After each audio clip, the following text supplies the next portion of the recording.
You're listening to Fire Ecology Chats, a podcast series by the Association for Fire Ecology.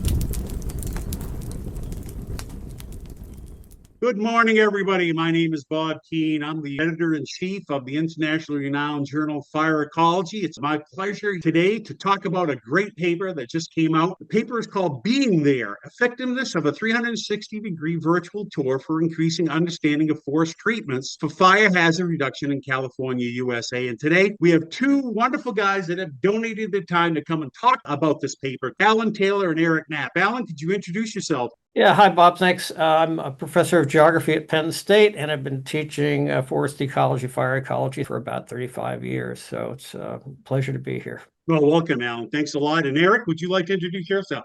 Yes, thanks, Bob. My name is Eric Knapp. I'm a research ecologist with the U.S. Forest Service Pacific Southwest Research Station. You know, this is such a cool paper because it shows a brand new technology that not many people have used. So, Alan, could you tell us what led you to write this particular paper? Yeah, I got interested in reference areas or areas that had a structure and composition that was similar to what might have been happening when fire was, as it was in the pre-settlement period or pre-fire exclusion. And we found some of these locations in different geographic areas. And the only way to sort of communicate those to people and how they're different than what you see today was using things like still photography and basic data. And I got exposed to 360-degree photography through a colleague, and it just kind of exploded my mind how you could use that to show places and let people explore. And so we set up a couple of areas, one in Mexico and one in California, and created websites for it. It was, I thought, really interesting and effective and showed lots of potential for having people interact with that content. Yeah, it certainly will. I hope a lot. So, Eric, why did you decide to use this particular technology in creating a tour?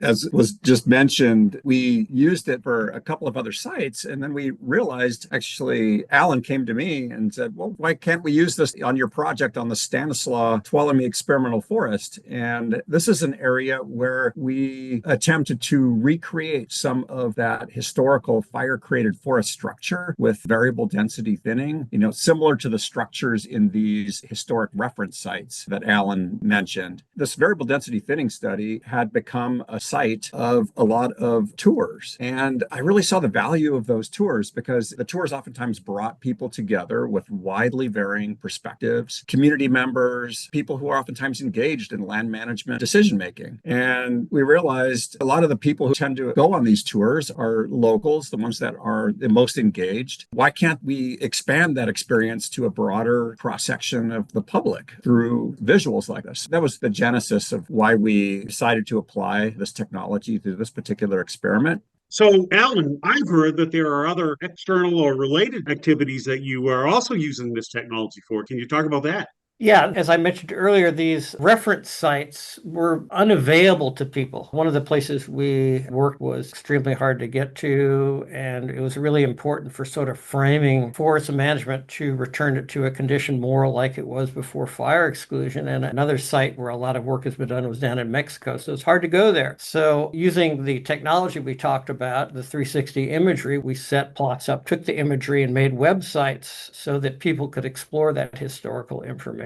And it was a natural evolution then to try to apply it, as Eric mentioned there, to try to have more people participate in the understanding and decision-making associated with public lands. As you increase the pace and scale of treatments, there's a lot of interaction with people that can either make that easy or difficult. And so we thought it could be useful in that context. Thanks for that. For those of you who hadn't figured out yet, this is a virtual tour, self-reported understanding of how fires shape forests and using incredible photography and so on. So tell us, Eric, how does this tour actually work? Well, tour is built on a 360-degree imagery shot with super high resolution camera. And what we did is we shot one of the scenes sort of at eye level. And then we had a 27-foot tripod where we elevated the camera up into the canopy a little bit to give a canopy perspective. And then we also shot some imagery with the drone over canopy and stitched the images together, also really high resolution. So it's built on that. And so what the tour does is it goes to different scenes scenes in the experimental forest and these treatments. And first, you go to an area that has been untreated, so you can see what the forest used to look like. It was second growth forest, very dense. And I think the general public may not realize how dense the forest really is relative to how that forest used to look. The tour then goes from stop to stop into different areas that have been treated in different ways, both treated with thinning and treated with prescribed fire. All the images are strung together. It was built in a video game development software, and then audio is added to it. I narrate it. And then we just added various links that the user can decide to explore or not. And the cool thing is that while I'm talking about the scene that is being shown, the user can scroll around in 360 degrees, scroll in and out if they're interested in certain aspect of the forest. And the visuals are really sharp. So you can pick out little pine cones, the sticks on the forest floor. It does make you feel like you're in the forest.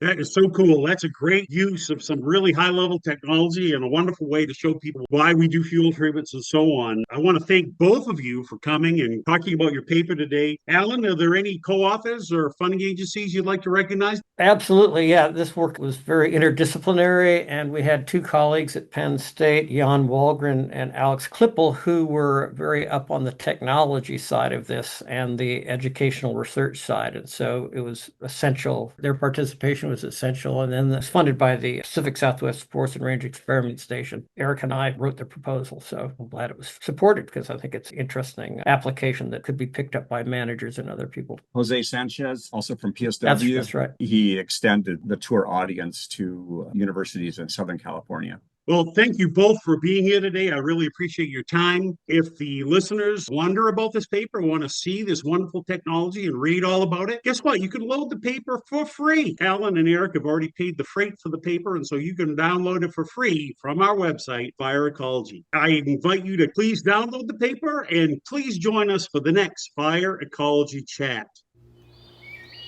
Thank you for listening to Fire Ecology Chats, a podcast series by the Association for Fire Ecology. If you enjoyed this episode, subscribe to our show and leave us a review. To learn more about fire ecology and support our future work by becoming a member, visit fireecology.org. FIREECOLOGY.org.